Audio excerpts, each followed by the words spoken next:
With a major selection of the looks your kiddos love starting at just $4 in the Walmart app, a new school year means a stylish new them. Who knew? Find skater skirts and Crocs that say, I'm casual but cool. Sparkly sneakers that say, it's my classroom, you're just learning in it. And preppy polos that say, I'm the teacher's pet, even if they're mommy's menace at home. Find their favorite styles starting at just $4 in the app. The Walmart you thought you knew is now new. This episode is brought to you by Indeed. When your computer breaks, you don't wait for it to magically start working again. You fix the problem. So why wait to hire the people your company desperately needs? Use Indeed's sponsored jobs to hire top talent fast. And even better, you only pay for results. There's no need to wait. Speed up your hiring with a $75 sponsored job credit at Indeed.com/podcast. Terms and conditions apply. All right.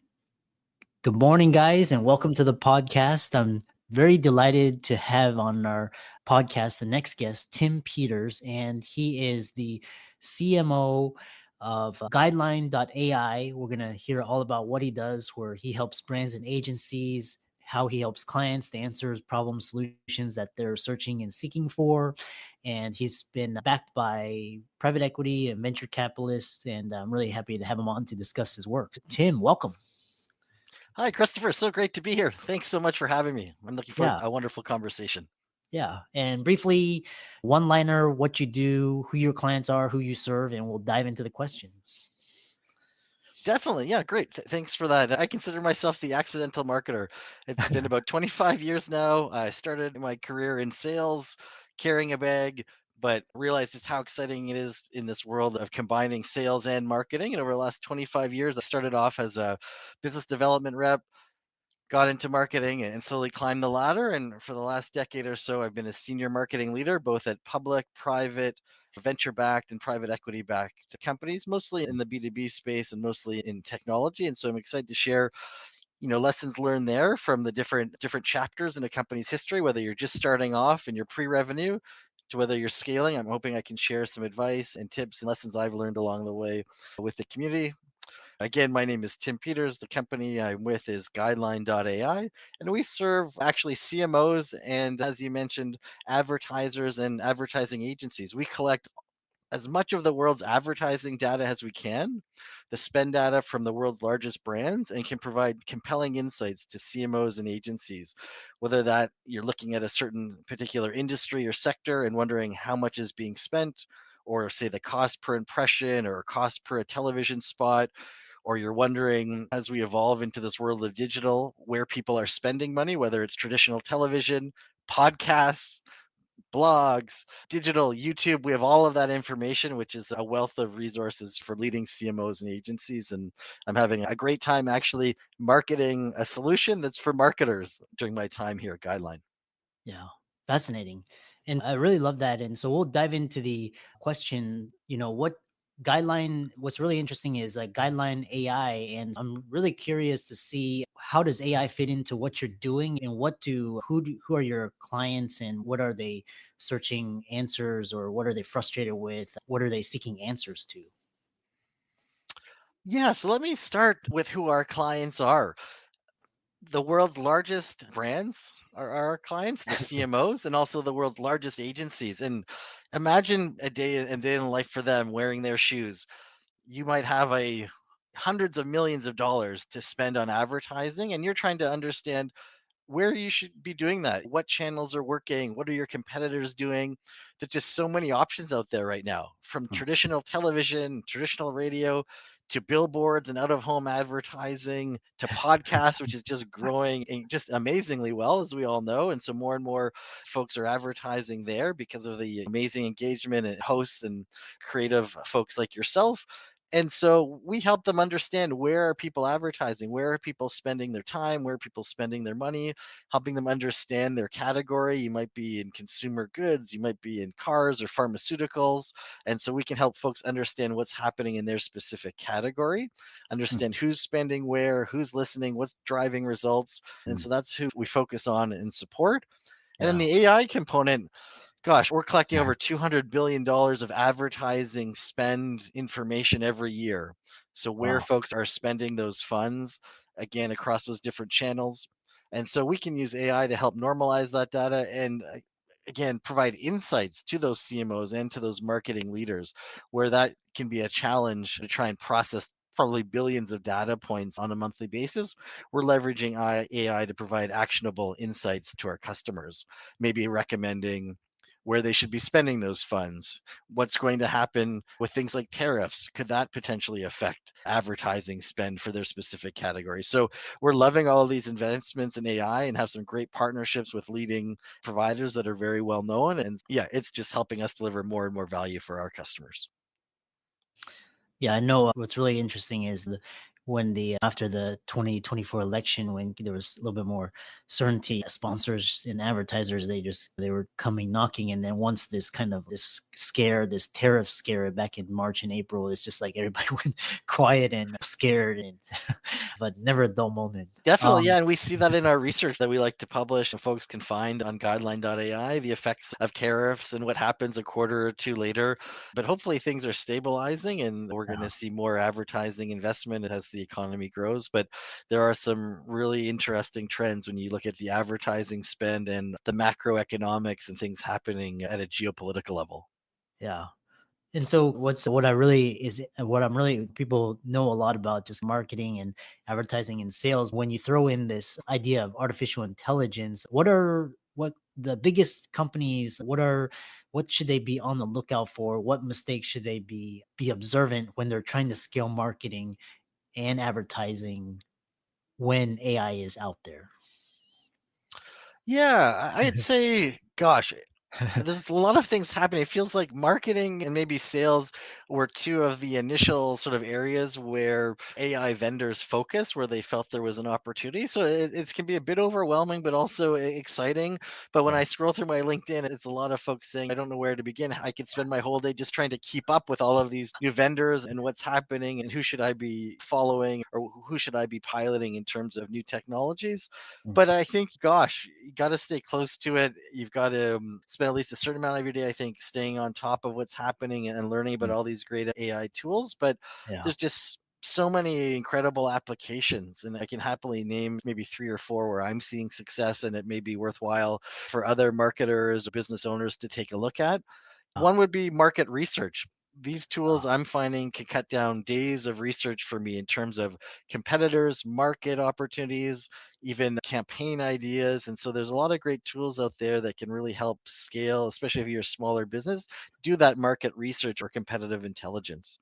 Another area would be content creation itself. So maybe doing research or first drafts of everything from white papers or maybe video scripts or show notes for podcasts, right? Putting together backgrounds on folks you might be having on a podcast. Again, not replacing us, but just helping marketers scale and do more, right? And work efficiently. So I think content creation, in that case, written content, and there's just amazing things happening. I'm going down the rabbit hole of video right now. There's so many interesting vendors coming out there where you can now prompt and create these commercial level, almost commercial ready, high quality videos. And so I think that's evolving almost on a daily basis. So I'd recommend experimenting and trying to stay on top of what you can do with content, whether it be for ads or for videos. Just amazing things happening with content creation as well. So those two or three things to keep in mind where AI could be applicable. And if you're a smaller business, it gives you the what you could have only done with a team of double or triple what you might have, and then very applicable to larger businesses as well that just give you scale. You can do things now. If you're already creating content, take it and make it multilingual. There's so much you can do if you're a larger company as well, in terms of some of those examples I gave. yeah. And a follow-up question I have for you is because we're extensively using AI for the areas that you're talking about, market research and content creation. And it's what about for agencies that want to grow and scale rapidly? How are you thinking about AI in guideline, or how should marketing and advertising agencies be thinking about AI to actually grow and scale in addition to automate and delegate, eliminate waste and Yeah. all of these practices?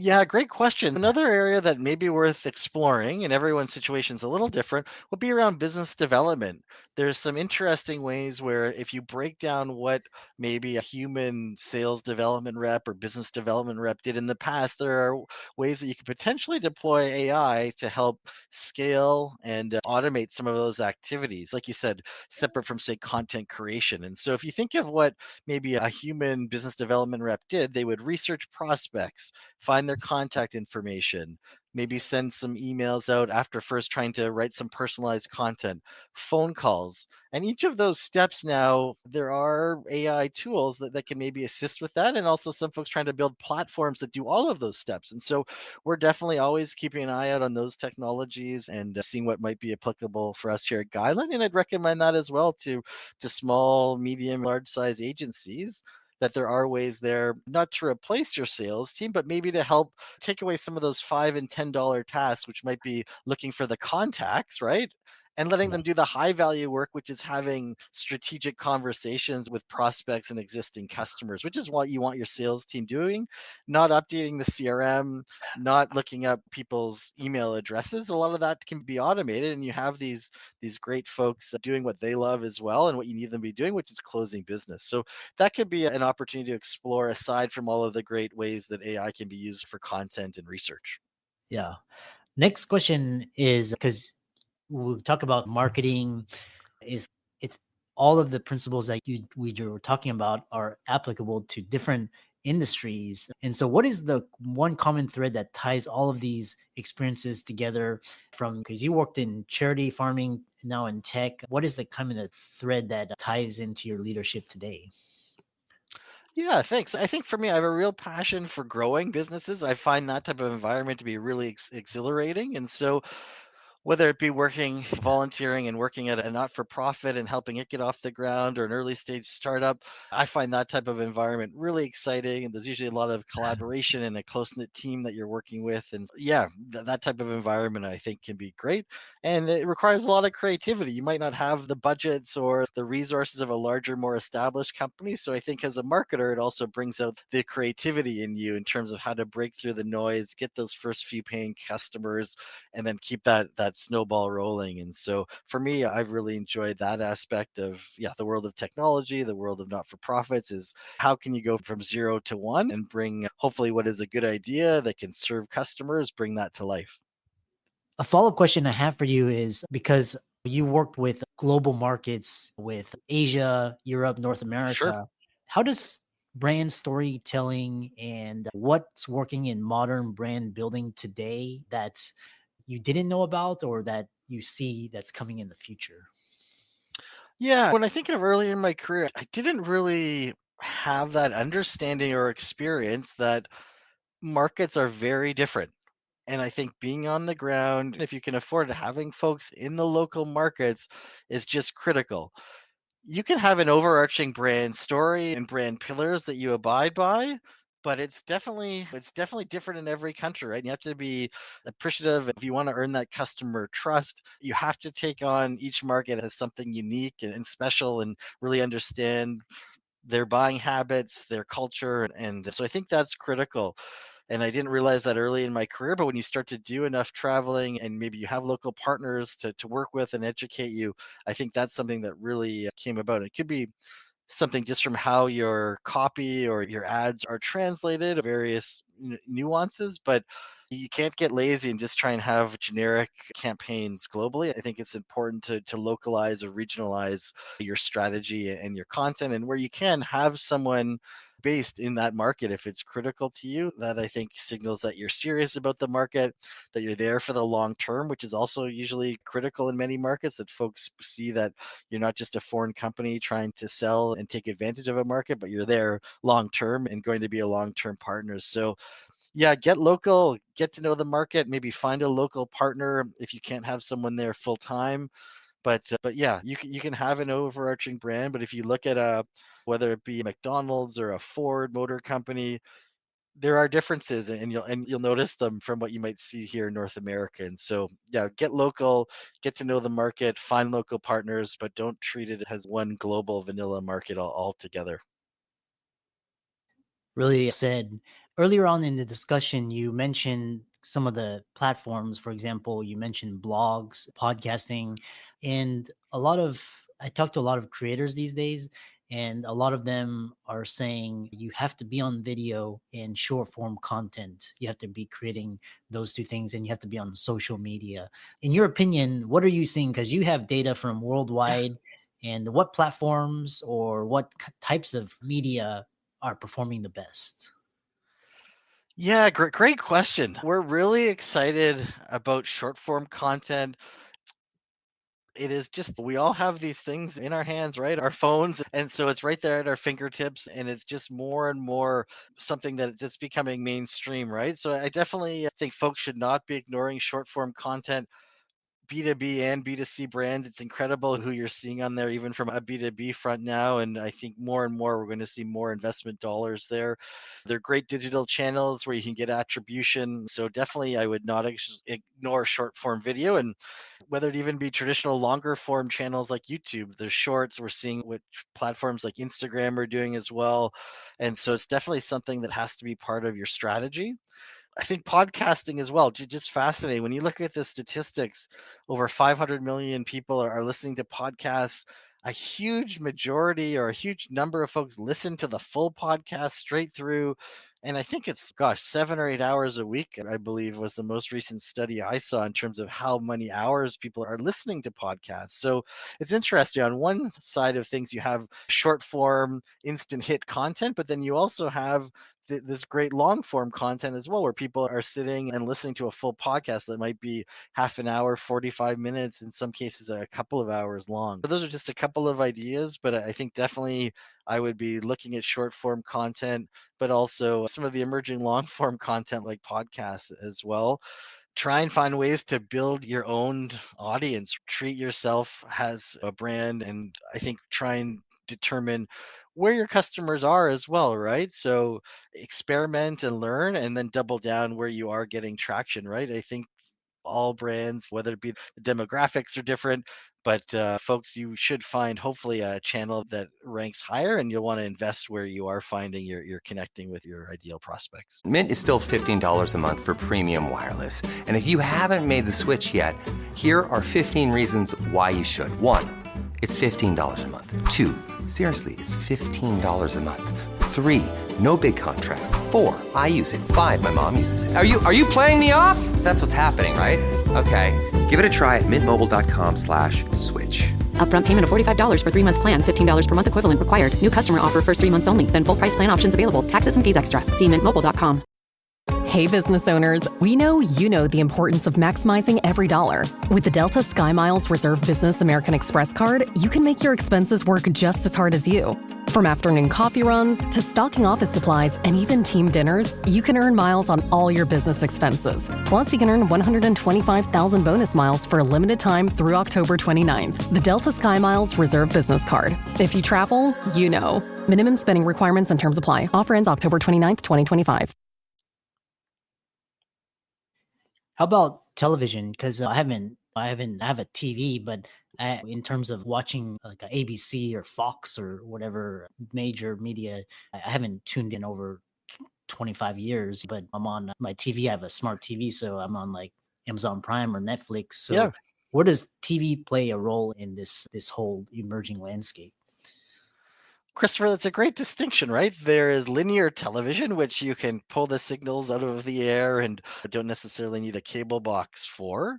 And then you brought up connected TV, which is the Netflix, the Amazon Prime. And so there are really interesting ways and measurable ways you can get your message in front of specific consumers now. It's not just, gosh, pay for an ad and hope for the best. With the connected TV examples you gave, you can really be specific in terms of who you're targeting, where they are, and understand the analytics too in terms of the results. And yeah, TV, although we were talking a lot about newer channels, TV is far from dead and could be a great channel for folks.